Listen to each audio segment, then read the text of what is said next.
Time for another season of the Cougar Insider here on MC22 on MediaCom. My name is Cosmo, play-by-play voice of the Columbia College Cougars, and let's see how many track and field analogies I can use. Right out of the gates, blocks yeah. Would be the right term. Yeah, see, that's why Tracy Jex is here.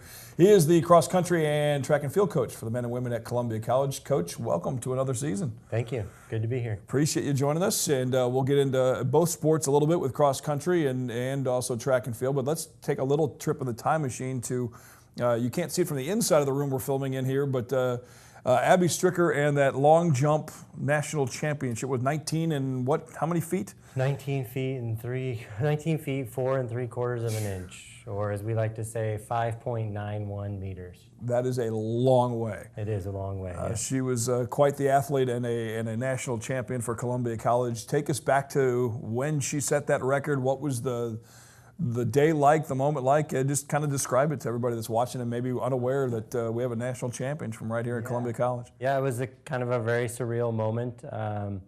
Abby had made the long jump final earlier in the evening and came back later that night to be one of the 9 finalists. Basically her fourth jump. You get 6 jumps, 3 to get in and 3 in the finals. On her 4th jump, she had a really great jump, but scratched, and so we went back and I just told her to trust her steps. And the next jump, she trusted her step and hit the board and won by 1 centimeter. She still had 1 jump to go, and so we kind of had to regroup a little bit, but she held off all the competitors with their last jump, and it was a very cool moment just to see. I didn't expect that we would have a national champion within the first 2 years of our program, but Abby's an amazing athlete and obviously someone who's super talented. It's pretty outstanding, like you said, right off the jump there. What a record for her, and obviously kind of a huge feather in the cap for the program in the infancy stages, really, especially of the track and field program here at Columbia College. Yeah, it's a really cool thing to have this early on. Again, to put, as you said, a feather in our cap and just continue to try to roll. And get more students to see that we have a track program that's not only here, but that's good and competes at that level. And that's what we're looking for. And the current athletes going, man, you talk about setting the bar, not let's use a long jumper, but setting the bar high. Yes. Man, there's already a national champion, but that just breeds more competition and even better athletes, I think. Correct. Yep. That's exactly what it does. And and hopefully Abby can continue that this year coming up in track and field season. Yeah, and what other, besides because if I remember, maybe I'm wrong on her story, but was long jump not something that she had done a lot of? She was not a long jumper. She was actually recruited here to be a high jumper. Okay. I knew there was something with the story that that wasn't her primary discipline, and then she goes out and wins a national championship. Yep, it was not. Last year was a couple years ago. We tried her in the long jump, and she did really well, and we just kept rolling with it, and now we've ended up where we are now. Slowly building up that the men's and women's track and field team. Yep. We'll come back to that in a little bit here on the Cougar Insiders. We talk with Tracy Jex, but let's go with cross country. Your men's team, preseason top 25, and then the first poll comes out here a week or so ago. You jump up 10 spots to number 15. Off to a great start. Just won a meet. Congratulations on that. Yeah, we won the non-Division I race at the Bradley Intercollegiate last Friday. It was very hot, very warm temperatures. So we ran some of our guys, didn't run our top 5 guys, but we still had enough to win that meet on the non-Division I side. And then the women's side took 2nd place. What goes into deciding which guys to race, which not to race? I know that's kind of a scheduling thing, maybe also just a chance to give different athletes competition. Yeah, a lot of it was due to just the heat. It was very warm on Friday. It was up like 90s at least, and we haven't had that kind of weather here for at least a couple weeks. And so we just didn't think it would be very productive for our top guys to go and run that meet and do that. And so we had some of our back end guys who may not get to run at the next meet. It's a bigger meet, but they may not have a chance to run, so to let them have a chance to compete against some really good competition. Well, what does that say about the depth of your men's cross-country team when you can have maybe the second string, if you will, or the next wave in, go out and win you a meet? It says a lot, yeah. It says that Coach Radquick has done an excellent job of recruiting and finding athletes that fit the mold to be at Columbia College and be an athlete here. And for the guys that are at the top 5, 6, 7 guys deep, they got to kind of look over their shoulder a little bit and realize that those guys are pushing for an opportunity to crack into that starting spot. And I know that's something you guys preach on and practice all the time. You got to win your spots. Yeah. It definitely creates some really good competition on the team and really brings in some more camaraderie because the athletes get to know each other. They're cheering on each other. They're competing against each other, but each of them wants the one thing that they all want to be a part of a successful winning program, and that's what we're trying to continue to do here. And as you set up for those meets, I know, at least if I understand it correctly, you kind of have your own competitions. I know it's the same thing that Coach does with the golf team. You're trying to figure out your top 5 guys, and those are the guys that go represent on big meet days, because in cross country you only have a certain number of athletes that get to run that day. Yeah, so there's only 7 guys that will get to run at any given meet. Some meets we're allowed to have more, it just depends. Some meets we can run everybody, but only the top 7 score. So there's lots of competition, lots of room for people to find their place and to be a part of the team. And you mentioned the weather, certainly, obviously a factor. It seems like now we're in the middle of another heat wave. We went most of August, seemed like it was more like spring weather. That's correct. That's certainly a factor that you can't control into any kind of the conditioning program. Obviously, you want to get out and run distances outside as opposed to indoor training, but Mother Nature seems to have her own plan. How does the weather in Missouri factor into how you work on training for these athletes? We go in the morning quite a bit, early season, and then when the heat breaks, we usually go in the afternoons. But since the heat has not broken yet, we're still some of it in the morning. We're trying to move to the afternoons a little bit and try to make it a little bit better for our student athletes. But we just try to roll with it. We can't control the weather, but we can control how our athletes respond to the weather. The Southwest Baptist event, Labor Day weekend, September the 2nd. The Bearcat Invitational, the men's team finished in 3rd, the women finished 7th. And again, right off the early season, the men's team right there in the top of all of their events so far. That's earning their top 25 preseason ranking, now number 15.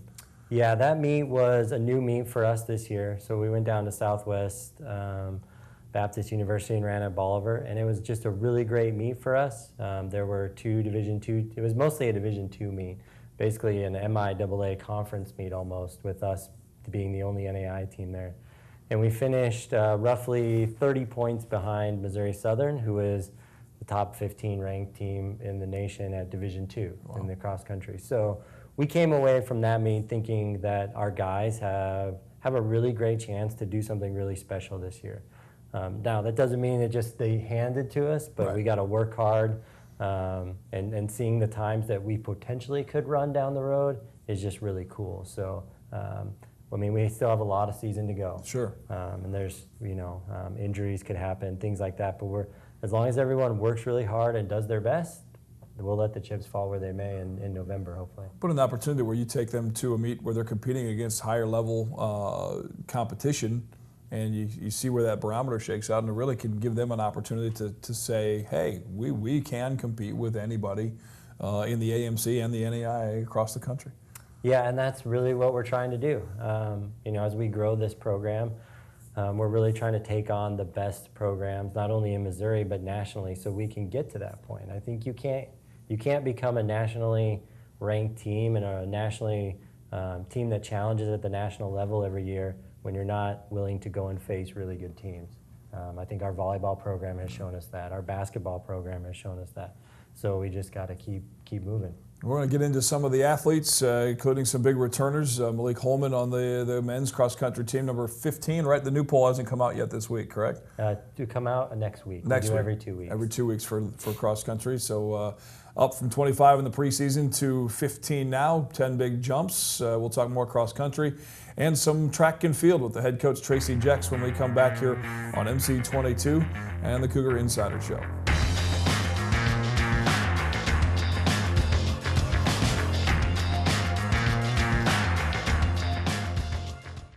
A Attention Mediacom Internet customers. Are you ready to go even faster? Boost your speed from up to 60 to up to 100 meg for just $10 more a month. Or speed boost to up to 200 meg for just $20 more a month for 1 year. That's up to 3 times faster than you're going now. Whether you're uploading, downloading, surfing, or streaming, adding Speed Boost makes the time you spend online faster, better, and smoother than ever. Supercharge your internet for as little as $10 more a month for 1 year. Call 888-SIMPLIFY today. Video and music fans. You don't have to settle for this. Well, you can watch like this. Access apps like Pandora, YouTube, and Netflix right on your TV with Extreme, powered by Mediacom. The average family uses 7 internet devices at the same time. From online grocery shopping to online doctor visits to online fitness, we're more connected than ever. By 2022, a typical home could have 500 smart devices. That's why at Mediacom, we've increased all our speeds, and we're bringing gigabit speeds to every community our internet serves. So while technology is changing fast, we'll continue to stay ahead.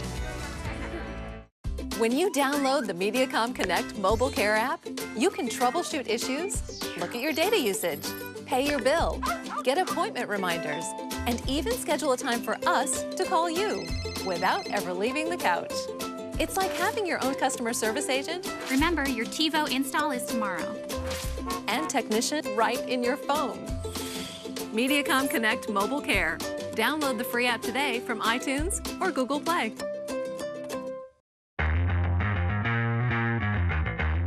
Talking cross country and track and field with the head coach of those two programs for both the men and the women at Columbia College, Tracy Jex.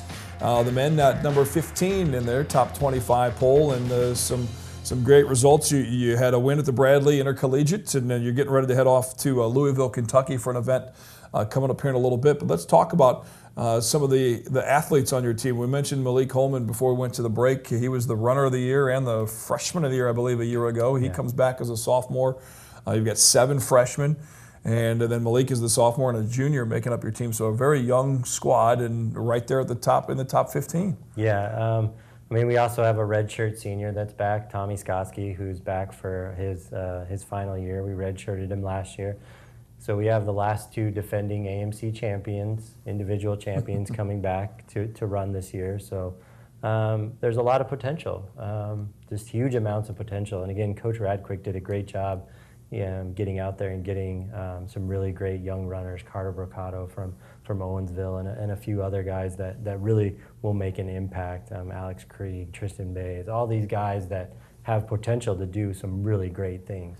Well, I think one of the cool things, too, is you look down at the list and you see a lot of local schools on here. Harrisburg and transfer from William Woods, and then you've got Battle High School and Webster Groves, Mexico, a lot of mid-Missouri and across Missouri, and I think that's great to see. You see it on more and more of the CC teams. The women's soccer team is a primary example of that. But to have some of the best from the high schools in this area to stay close to home and run for the Cougars is certainly something to continue to build this program with. Yeah, I mean, that's where we want to be. I mean, Central Missouri is where we kind of, coaches say they want to put fences up around the sites where they are. And not that we want to put fences up, but we definitely want to make sure that the good athletes, the good runners, look at Columbia College first as a place where they can come and compete well and compete at a high level. And if we're successful, that helps a lot. Helps more than if you're not. So yeah, it's just awesome to see a lot of Missouri kids. We're also trying to expand our recruiting base as well, going to different areas in different states. But that base of local is certainly something to grow on. A lot of the kids that have an opportunity that they run either track and field or cross country in high school, and to get a great education at Columbia College and stay close to home. Naomi Payne on your women's side was a champion in the conference a year ago. She kind of leads a lot of newcomers on both sides for both teams, and the women's team continues to grow and improve as well. Talk about the ladies' side of cross country. Yeah, so the ladies side is definitely has a ton of potential there. Naomi and Jerica and Grace really are our only returners. We returned Riley Fader, who had a couple years off, is now back running with us. we brought in a whole new crew of women, a couple international students, a transfer from William Wood. So there's time there. Naomi may end up being our 4th or 5th runner on our team this year. That there's so much potential there, and so we're just we're trying to build the numbers up on the depth on our cross country team. For years, I think the team only had 14 people on it. Now we've got almost 28 guys, almost 28 men and women on the cross country team, which is just huge. It just makes it for a much better situation for what we're trying to do. And yeah, especially when you send, depending on the meet, you're talking 5, 6, 7 that can go out and try and win you those points and those individual meets. Talk about that trip to Louisville coming up quickly for cross country. What is that going to offer both teams? Well, this will be a big meet, big meet for our guys and our gals. For the guys, it's going to be hopefully a chance for them to show where they can be and should be ranked, hopefully. They have the potential to do some really good things at Louisville. On the women's side, we'll be able to race some of the teams in the AMC. Hannibal LaGrange and Missouri Baptist will be there, so we'll get a chance to see those 2 teams. And we think those 2 teams are probably the best teams in the AMC right now on the women's side. So we'll get a good shot at looking at what we potentially could do on the women's side at the conference meet. And the guys' side, we're kind of looking at this meet as maybe our coming out party for nationals to see what we might be able to potentially do at not only the conference level, but potentially at the national level. And that number on the left side is always fun to see, but at the same time, that's just a little barometer that the guys have to understand that obviously the time on the stopwatch is the most important number out there, but still for a program this early, it's got to make you and Coach Radquick pretty proud to see that ranking, both in the preseason and that you've climbed up the ladder so far here this season too. Yes, I mean, we're definitely excited about it. Like I said, the men have a lot of potential to do something pretty cool this year. They've got to come together a little bit, work for each other, work for the goals that they have. But yeah, that number on the left side is good to see. And we'll just continue to try to keep working it. And, it'd be great to be very consistent and be like the volleyball team and the basketball team here that are consistently ranked in the top 25. That's where we want to get to. When we have the respect of the other coaches, that's probably when we know we've made it. And we're getting there. We're getting there. Most definitely. That footprint is certainly taking hold. And we talked a little bit at the start of the show with Abby Stricker's accomplishments, winning a national championship in the long jump. Certainly a huge story for your track and field program that you're the head coach of. Where are things at? What is this, year 3 now of track and field? Where are things at numbers-wise, and when does competition begin for track and field? Well, we've already started practice, so we were into our 3rd week of practice for track and field, and we've got 31 women total between the 2 teams, cross country and track and field, and 39 men between the 2 teams. So we have a team of 70 now, so it's definitely grown. We basically doubled the number of kids that we had last year on the team, and most of those are freshmen, a few transfers in there. So the team's growing. There's competition at every event now. So no one's place is guaranteed, and that's really cool. The other thing is it just allows us to have to do some different things with some of our athletes, go to big meets, do things like that we've kind of wanting to do over the last few years. But it presents some other challenges logistically wise. A team of 70 is much bigger to take to a meet, but we're looking forward to continuing to move up the ladder, especially on the women's side in the indoor and outdoor track and field. And our first competition will be December 9th. Gotcha. So. Now, facility-wise, obviously not a whole lot of room here on campus, but I know you've used Columbia Hickman's facility just around the corner down Wilkes Boulevard. And where else does this team get, for track and field at least, get a chance to practice and gel together as this new team? Yeah, we use the turf field a lot, our Marvin Owens field, so we use that a lot. Thankfully, Coach Klein and Coach Wolf let me be down there. And then we've also been able to reserve some time at the Hearn Center the last few years. This year, again, we'll have some dates at the Hearn Center that we're able to use. So, and we're thankful to MU for letting us reserve that time and be in there. But yeah, we're trying to be creative and think of facilities in things that we can do to help our program. Oh yeah, and you start thinking about that turf field, and that of course was one of the reasons why the school went to that surface with the expansion into men's lacrosse coming up here in the fall, and then with the addition of your program as well.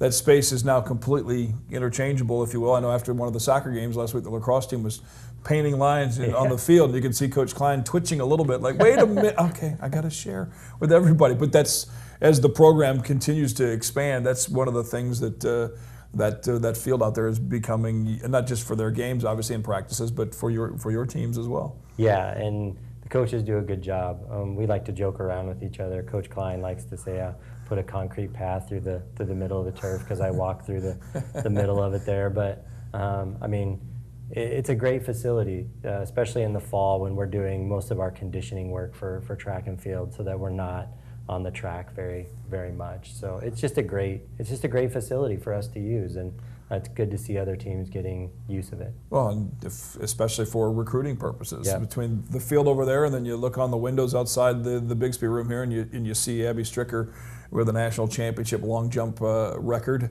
The men's team at number 15 rather now in the cross country top 25. Things are. Here comes another bad pun. I apologize. Off and running. Okay, yeah, are we good? All right. That's a good one. We'll work on another one for the next time. Good luck coming up on the 30th down in Louisville. Thank Travel you. safely, and hopefully we see some good results. Yeah.